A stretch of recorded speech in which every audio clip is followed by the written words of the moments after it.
టీకాలు చాలా మంది గుర్తునే ఉంటాయి. చిన్నప్పుడు పుట్టిన పిల్లలకి టీకాలు వేస్తూ ఉంటారు. పోలియో టీకాల దగ్గర నుంచి చుక్కల మంది అంటుంటారు, టీకాలు అంటూ ఉంటారు.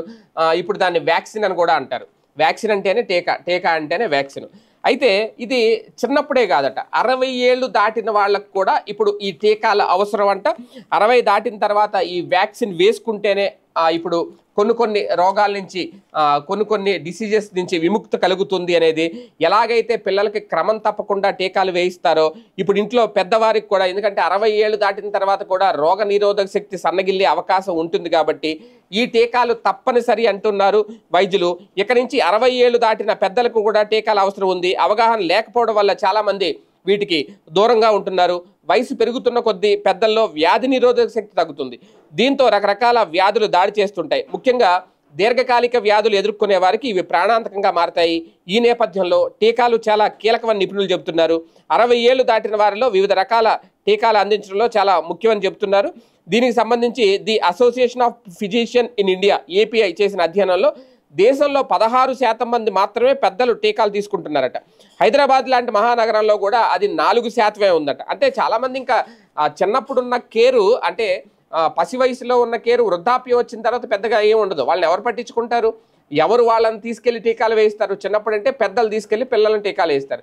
పెద్దవాళ్ళని ఎవరు తీసుకెళ్తారు? ఇప్పుడు వాళ్ళని చూడటమే లేదు, ఇంకెలాగా? అయితే ఇందులో ప్రధానంగా ఫ్లూ, అలాగే సింగిల్స్ సర్పి, అలాగే హెపటైటిస్ బి, దీంతో పాటు మరికొన్ని వ్యాధులు ఉన్నాయట. అవి ఎక్కువగా ఈ టీకాలు వేసుకోకపోతే వచ్చే అవకాశం ఉంటుంది అనేది. వాన అలాగే చలికాలంలో తరచు వేధించేది ఫ్లూ కాబట్టి దీన్ని ఇన్ఫ్లుయెంజా అంటారు. ఇందులో చాలా రకాలు ఉంటాయి. జ్వరం, దగ్గు, ఆయాసం, జలుబు వీటితో మొదలవుతుంది. వృద్ధులకు కొన్నిసార్లు ఇది ప్రాణాంతకం. క్యాన్సర్, ఆస్తమా, అలాగే సిఓపిడి, కిడ్నీ సమస్యలు, మధుమేహం తదితర దీర్ఘకాలిక వ్యాధులతో బాధపడుతున్న వారు ఈ వైరస్ కారణంగా చనిపోయే అవకాశం ఉంటుంది. 60 ఏళ్ళు దాటిన వృద్ధులు ఏటా 1 డోసు ఫ్లూ టీకా తీసుకోవడం చాలా తప్పనిసరి అట 60 ఏళ్ళు దాటిన తర్వాత. అలాగే పెద్దల్లో ఎక్కువగా సర్పి దాడి చేస్తుంది. అప్పటికే శరీరంలో ఉన్న చికెన్ ఫాక్స్ ఆ వైరస్ ఏదైతే ఉంటాయో చికెన్ ఫాక్స్ వైరస్ సంబంధించి మనలో వ్యాధి నిరోధక శక్తి తగ్గినప్పుడు తిరిగి దాడి చేసే అవకాశం ఉంటుంది. అంటే ప్రతి వ్యక్తిలో కూడా చికెన్ ఫాక్స్ అనేది, ఆ వైరస్ అనేది ఖచ్చితంగా మనిషిలో ఉంటుంది. కాకపోతే మనకి వ్యాధి నిరోధక శక్తి తగ్గినప్పుడు అది బయటకు వచ్చి దాడి చేస్తుంది. వ్యాధి నిరోధక శక్తి ఉన్నప్పుడు అవేమి బయటికి రావు. ఇప్పుడు వీళ్ళు చెప్పేది అదే. 60 ఏళ్ళు దాటిన తర్వాత అది మళ్ళీ బయటకు వచ్చి దాడి చేసే అవకాశం ఉంటుందట.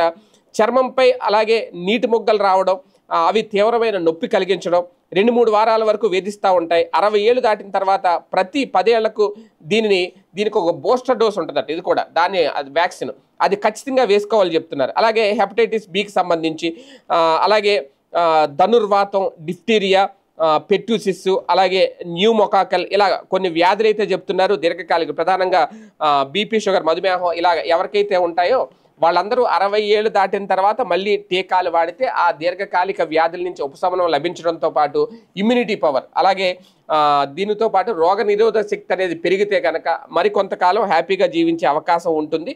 60 ఏళ్ళు దాటిన వాళ్ళు టీకాలు తప్పనిసరి అంటూ తాజా అధ్యయనంలో తేల్చారు నిపుణులు.